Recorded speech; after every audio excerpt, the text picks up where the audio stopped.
YCP మేనిఫెస్టోపై CM Jagan కీలక సమావేశం నిర్వహిస్తున్నారు. అధికారమే లక్ష్యంగా మేనిఫెస్టోపై కసరత్తు చేయబోతున్నారు. నవరత్నాలు కొనసాగిస్తూనే రైతు భరోసా పెంచే ఆలోచనలో ఉన్నారు వైసీపీ ప్రభుత్వం. ప్రతి కుటుంబానికి ఏడాదికి సబ్సిడీపై 3 గ్యాస్ సిలిండర్స్, డ్వాక్రా రుణమాఫీ, కుటుంబంలో ఎంతమంది పిల్లలుంటే అంతమందికి అమ్మ ఒడి వర్తింపు ఆలోచన చేస్తున్నారు. ఇక వృద్ధాప్య పెన్షన్ల పెంపుపై చర్చించే అవకాశం ఉంది. తాడేపల్లి క్యాంప్ ఆఫీస్లో జరిగే భేటీకి పార్టీ సీనియర్ నేతలు హాజరు కాబోతున్నారు. షెడ్యూల్ వచ్చేలోపే మేనిఫెస్టో ప్రకటించాలనే యోచనలో సీఎం జగన్ ఉన్నట్టుగా తెలుస్తుంది. మొత్తం మీద మరొకసారి అధికారమే లక్ష్యంగా అధికార వైసీపీ తన మేనిఫెస్టోను ప్రకటించబోతుంది. నవరత్నాలు కొనసాగిస్తూనే ఇటు ప్రతి కుటుంబానికి 3 సిలిండర్లు, అలాగే వృద్ధాప్య పెన్షన్ల పెంపుకు సంబంధించి కూడా కీలకంగా చర్చించే అవకాశం ఉంది. తాడేపల్లి క్యాంప్ ఆఫీస్లో దీనికి సంబంధించి మరికొద్దిసేపట్లో భేటీ అయ్యే అవకాశాలు కనిపిస్తూ ఉన్నాయి. ప్రతి కుటుంబానికి ఏడాది 3 గ్యాస్ సిలిండర్లు, దాంతోపాటు ఇటు పెన్షన్ల వ్యవహారం, ఇక దాంతోపాటు మిగతా సంక్షేమ కార్యక్రమాలకు సంబంధించి కూడా ఇటు నవరత్నాలు కొనసాగిస్తున్నాయి. రైతు భరోసా పెంపుకు సంబంధించి కూడా ఈసారి కీలక మేనిఫెస్టో రూపొందించే అవకాశాలు కనిపిస్తూ ఉన్నాయి. ఎస్, మా ప్రతినిధి కృష్ణమోహన్ లైవ్లో జాయిన్ అవుతారు. కృష్ణమోహన్, షెడ్యూల్ వచ్చేలోపే దీనికి సంబంధించి ఒక పార్టీ మేనిఫెస్టోకి సంబంధించి ఒక కూర్పు చేయాలనే యోచనలో వైసీపీ ఉన్నట్టుగా తెలుస్తోంది. సో ఏం జరుగుతుంది, ఎట్లాంటి సమాలోచనలు చేస్తున్నారు, మేనిఫెస్టోకు సంబంధించి ఎట్లాంటి సలహాలు సూచనలు స్వీకరించబోతున్నారు ముఖ్యమంత్రి? ఎస్ రామదాస్, మొత్తం మీద అయితే ఈరోజు 3 గంటలకి మరి కాసేపట్లోనే వైసీపీ మేనిఫెస్టో కమిటీ నేపథ్యంలో వీళ్ళందరూ కూడా సమావేశం అవుతున్నారు. చాలా కీలకమైన అంశం, ఎందుకంటే రేపు ఎన్నికల ముందు ఏవైతే వైసీపీ పార్టీ ప్రకటన చేయబోతుందో, మేనిఫెస్టో ఉంచబోతుందో దాని మీద ఒక కీలక సమావేశం ఈరోజు ముఖ్యమంత్రి జగన్మోహన్ రెడ్డి ముందు హాజరవుతున్నారు. దానికి సీనియర్ నేతలందరూ కూడా. అయితే దీనికి ప్రత్యేకమైన కమిటీ అంటూ ఏమీ ఏర్పాటు చేయలేదు, కానీ ఉన్న సీనియర్ నేతలు వరకు దీంట్లో వర్కౌట్ చేస్తున్న కొంతమందికి ఎవరైతే ఈ పని ఒప్పచెప్పారో దీనికి సంబంధించిన వ్యవహారాలన్నింటినీ కూడా దాదాపుగా ఇప్పుడు మధ్యాహ్నం 3 గంటల తర్వాత ముఖ్యమంత్రితో కలిసే ప్రయత్నం అయితే చేస్తున్నారు.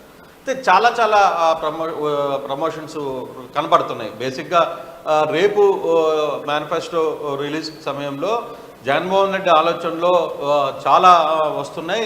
వాటన్నిటినీ వర్కౌట్ అవుతుందా లేదా అన్న అంశాలను కూడా చూడాలి. ప్రధానంగా ఇప్పటికే నవరత్నాలకు సంబంధించిన పేరు మీద ఏవైతే సంక్షేమ పథకాలు ఇస్తున్నారో అవి కాకుండా చాలా సంక్షేమ పథకాలు, దాదాపుగా 100కు పైగా సంక్షేమ పథకాలని వైసీపీ ప్రతి నెల ఏదో ఒక రూపంలో ప్రజలకు అందించే ప్రయత్నం అయితే చేస్తూ వచ్చింది.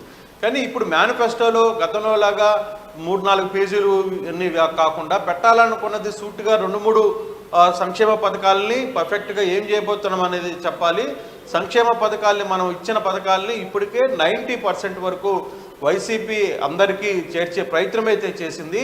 సో ఇప్పుడు దాదాపుగా అంటే 60% మంది ప్రజలు పైగా, అంటే 60% ఆఫ్ ఓటర్లు సంక్షేమ పథకాలని తీసుకుంటున్నారు అనేది వైసీపీ బలంగా ఉంటుంది. వాళ్ళ డేటా కూడా ఆ విధంగా చెప్తుంది. సో ఇటువంటి పరిస్థితుల్లో ఇక మీద మనం చెప్పబోయేది కూడా మనం ఏదైతే చేయగలమో అదే చేయాలి. ఇప్పుడు సంక్షేమ పథకాలని కూడా మనం చెప్పిన సంక్షేమ పథకాలని డే 1 నుంచే, అంటే 2019లో ప్రభుత్వం వచ్చిన మొదటి రోజు నుంచే సంక్షేమ పథకాలని ప్రజల్లోకి తీసుకెళ్ళగలిగాం. దాదాపుగా 98% వరకు మనం అన్ని పథకాలని ప్రతి ఒక్కరికి, అర్హులైన ప్రతి ఒక్కరికి కూడా ఇచ్చాం. దీంట్లో కులం చూడలేదు, మతం చూడలేదు, పార్టీ అసలు చూడలేదు. ప్రతి ఒక్కడికి అర్హుడికి, అంటే ప్రతి ఒక్క అర్హుడికి ఏదైతే అర్హతుడు ఉందో ఆ విధంగా ఆ సంక్షేమ పథకాలను చేర్చే విధంగా చేశాం అని చెప్తూనే, సో ఇప్పుడు అదే ఇప్పుడు ప్రజల్లో కూడా చెప్తున్నారు. జగన్మోహన్ రెడ్డి ఇటీవల సభల్లో ఆయన చాలా క్లియర్గా కొన్ని మాటలు చెప్తున్నారు. నా వల్ల నీ ఇంటికి మంచి జరిగితేనే నాకు ఓటేయండి, లేకపోతే అసలు నాకు ఓటే వేయొద్దు అని చెప్పి చెప్తున్నారు. నీకు ఇంటికి జరిగితే నలుగురికి చెప్పండి, మంచి జరిగితే, చెడు జరిగితే నాకేం చెప్పొద్దు అని కూడా ఆయన మాట్లాడుతున్న పరిస్థితి. అంతే, ఇంత ఓపెన్గా మాట్లాడుతున్న పరిస్థితి ముఖ్యమంత్రి. మీకు మేలు జరిగితే నాకు ఓటేయండి, లేకపోతే నాకు ఓటు వేయొద్దు అని కూడా ఆయన ఓపెన్గా చెప్తున్నారు. సో ఈ యాంగిల్లోనే ఇక మీదట మేనిఫెస్టోలో కూడా మనం ఏదైతే చేయాలనుకుంటున్నామో ఆ కీలక అంశాలని చాలా స్పష్టంగా పబ్లిక్లోకి తీసుకువెళ్దాం. ఆ దిశగానే మనం చర్చిద్దాం. మనం చాలా అన్ని సంక్షేమ పథకాలని గుట్టలుగా ఇచ్చి వాటి వల్ల ప్రయోజనం ఉండదు. మనం ఏం చేయగలుగుతామో అదే ఇవ్వాలి అనేది.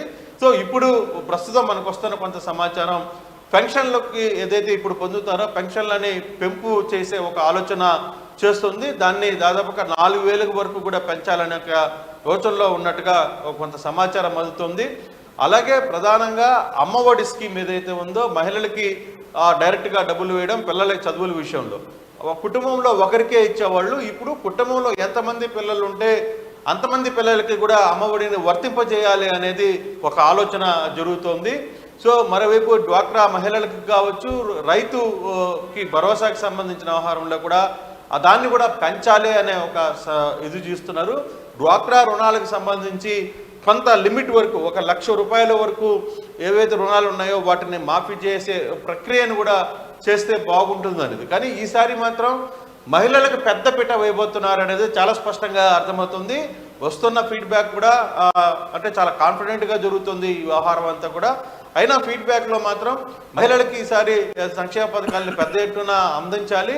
ఇప్పుడు ఏదైతే ఎంతవరకు అయితే మనం అందించగలిగామో గ్రాస్ రూట్లకు వెళ్ళి కూడా మనం అందించగలిగాం. సో ఇప్పుడు జరగబోయే అంశాన్ని కూడా ఆ విధంగా ముందుకు వెళ్ళాలి అని ఒక చర్చ అయితే జరుగుతుంది. చూడాలి, మరి ఒక హాఫ్ అన్ అవర్లో మీటింగ్ స్టార్ట్ అయ్యే పరిస్థితి కనపడుతుంది. సో ఎన్ని కీలక అంశాలను చర్చిస్తారు. అయితే అంటే ఇప్పుడు నోటిఫికేషన్ వచ్చే లోపల కంటే కూడా నోటిఫికేషన్ వచ్చే టయానికి మనం అంతా ప్రిపేర్గా ఉండాలి. మేనిఫెస్టో ఏందో అనేది సో చాలా పకడ్బందీగా ప్లాన్ చేయండి. ప్రభుత్వం ఇప్పుడున్న పరిస్థితులు ఏంటి, మనం ఎంతవరకు చేయగలం, మనం చేసేది ఖచ్చితంగా చేయాలి. చేయలేనిది హామీలు ఇచ్చి మనం అబాస్పాలే ప్రసక్తి లేదు. గతంలో కూడా మనం 2014లో అలే చేయలేదు, 2019లో కూడా మనం ఏం చెప్తామనుకున్నామో అవే చేసాం, అదే ఆచరించాం. కాబట్టి ఆ దిశగానే మీరు ముందుకు వెళ్ళాలి అనేది ముఖ్యమంత్రి ఇక్కడ పాల్గొంటున్న అభ్యర్థులకు చెప్పబోయే పరిస్థితి అయితే కనబడుతుంది రామ్దాస్. కానీ మరి కాసేపట్లో మేనిఫెస్టోకి సంబంధించిన వ్యవహారాలన్నీ కూడా సో ప్రధానంగా మహిళలకి పిల్లలకి సంబంధించిన వ్యవహారంలో చాలా మేజర్ రోల్ ఉండబోతుంది మేనిఫెస్టోలో అనేది చాలా స్పష్టంగా అర్థమవుతుంది Ramdas. Right, yes, thanks for the update Krishnamohan. ఇది మొత్తం మీద మరి కాసేపట్లో వైసీపీ మేనిఫెస్టోకి సంబంధించినటువంటి కీలక సమావేశం పార్టీ నేతలతో ముఖ్యమంత్రి చర్చించబోతున్నారు. అధికారమే లక్ష్యంగా మరోసారి కసరత్తు చేస్తున్నారు. నవరత్నాలు కొనసాగిస్తుంది రైతు భరోసా పెంపు, ప్రతి కుటుంబానికి సబ్సిడీపై ఏడాదికి 3 గ్యాస్ సిలిండర్లు, డ్వాక్రా రుణమాఫీ, కుటుంబంలో ఎంతమంది పిల్లలుంటే అంతమందికి అమ్మఒడి వర్తించే ఆలోచన, ఇక వృద్ధాప్య పెన్షన్ల పెంపుకు సంబంధించి కూడా చర్చించే అవకాశం ఉంది. మొత్తం మీద షెడ్యూల్ వచ్చేలోపే దీనికి సంబంధించిన తుది రూపు తీసుకొచ్చే అవకాశాలు కనిపిస్తున్నాయి.